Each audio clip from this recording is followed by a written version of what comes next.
Vous êtes à Kolda et vous cherchez une bonne école pour vos enfants? Les cours privés Foiré sur la route du Camp des Gardes, après la pharmacie Enzala 6 kg, vous informe que les inscriptions et les réinscriptions ont démarré et se poursuivre de la 6e à la terminale.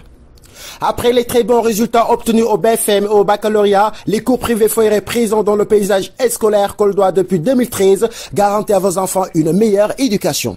Pour plus d'informations, contactez M. Abdoulaye Dieng, directeur des cours privés Foiré au 77 764 68 04, 77 034 32 51 ou encore le surveillant général, M. Babambalo, ex-surveillant Sem Hillel au 77 559 30 42. Les cours privés Foiré, confiez-nous vos enfants et nous leur garantissons un bon enseignement-apprentissage, le tout dans un cadre d'études. Cours privés Foiré rek, te jangale bala. Merci de nous rejoindre sur la Dépêche TV. Bienvenue au 22e numéro de votre émission Brief and Débrief Euro 2020. L'Italie, première qualifiée pour la grande finale du 11 juillet. La Squadra Azzurra a éliminé l'Espagne au bout du suspense. 4 tirs au but à 2, un but partout. Temps réglementaire Alassane Bangoura, les hommes de Roberto Mancini sont tout simplement inarrêtables. Ah oui, d'après ce qu'ils ont montré dans cette compétition, en tout cas vraiment, ils sont sur le très bon chemin. Et jusque là, voilà, ils nous ont toujours montré des belles choses en matière footballistique, que ce soit offensivement et défensivement. En tout cas, les hommes répondent toujours à chaque prestation. En tout cas, nous avons vu, mais surtout les hommes qui sont distingués à chaque fois dans cette équipe.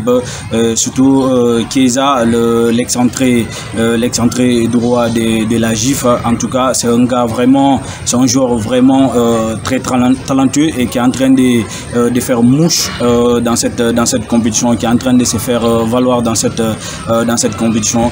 En tout cas, mais dans cette rencontre, nous avons vu aussi également quelques défaillances. En tout cas, on ne sait pas si cela est lié avec les matchs enchaînés, parce qu'une compétition, ce n'est pas du tout évident d'enchaîner des victoires comme ça. En tout cas, nous avons vu que cette équipe, le milieu de terrain de cette équipe qui a commencé à flotter, surtout face à cette équipe de la Rora. En tout cas, mais ce qui est plus important, c'est vraiment de valider le ticket des qualifications. C'est ce qu'ils ont quand même pu faire quand même.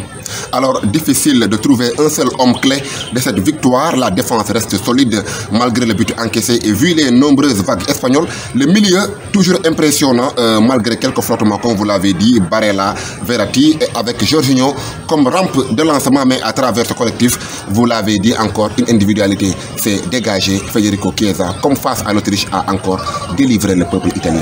Oui, effectivement, il s'est fait distinguer encore dans cette rencontre, mais comme c'est 11 personnes qui sont dans le terrain et c'est un jeu collectif qui fait gagner une équipe. Mais nous avons vu cette équipe toujours, malgré quelques flottements du milieu de terrain, parce qu'ils ont rencontré une équipe qui a un milieu de terrain très plus solide que les siens. En tout cas, mais quand même, Verratti, que ce soit Jorginho et Barella, nous avons vu ces trios, franchement, ils ont continué vraiment à impressionner des gens dans cette compétition. Ils sont en train de faire leur compétition, ils sont dans leur match. Mais il ne faut pas oublier également une défense très solide de Bonucci et Chiellini, les deux expérimentés. En tout cas, franchement, ils se sont distingués dans cette rencontre. Ils ont montré très belles choses, surtout défensivement. Voilà, de son côté, la Roja peut nourrir quelques regrets vu sa large domination, 65%, avec plus de 800 passes. Voilà, côté espagnol, on a vu également le nombre de tirs, 17 contre 7 côté italien. Luis Enrique avait presque réussi son coup tactique en mettant Dani Olmo comme faux neuf. extraordinaire. Et ce qu'on a vu dans cette rencontre, en tout cas, c'est qu'on ne s'attendait pas à une large domination, une possession de balles que des Espagnols vraiment ont eu quand même à monopoliser dans cette rencontre, franchement. Et personne, aucun connaisseur de foot n'aurait dû parier sur cette possession de balles. Franchement, ils ont reçu un gros coup à monopoliser et franchement, et à étouffer ces milliers de terrains de l'Italie. En tout cas, franchement, mais surtout les hommes qui sont distingués dans cette rencontre de côté de la Roja, et surtout Dani Olmo, il était l'homme fort de cette rencontre, mais également l'avenir de Morata qui pouvait même être heureux de cette rencontre, mais très malheureusement leur élimination vraiment a gâché tout, mais quand même c'est lui qui a égalisé après que Chiesa a marqué. C'est Morata qui est rentré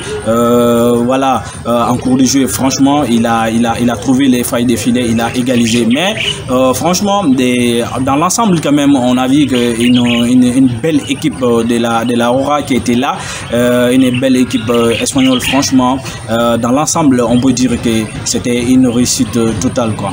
Voilà, à côté de Dani Olmo, il y a le jeune Pedri González qui continue d'impressionner.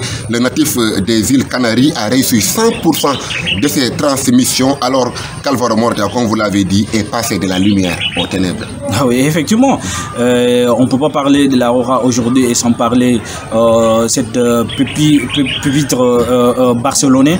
En tout cas, c'est un gauche vraiment, et c'est rare des joueurs qui ont fait cette performance, franchement, avec tant de réussite des passes, franchement, et ce qu'il a produit.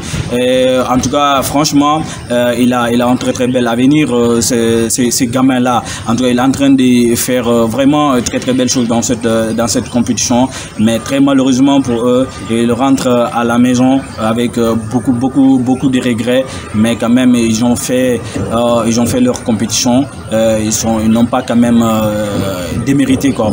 Voilà, alors qui sera l'adversaire de l'Italie en finale? La réponse, c'est ce mercredi à 21h ou bien un peu avant 22h GMT, au terme de la deuxième demi-finale entre l'Angleterre et le Danemark. Merci, abonnez-vous, activez les cloches et partagez nos vidéos. À bientôt.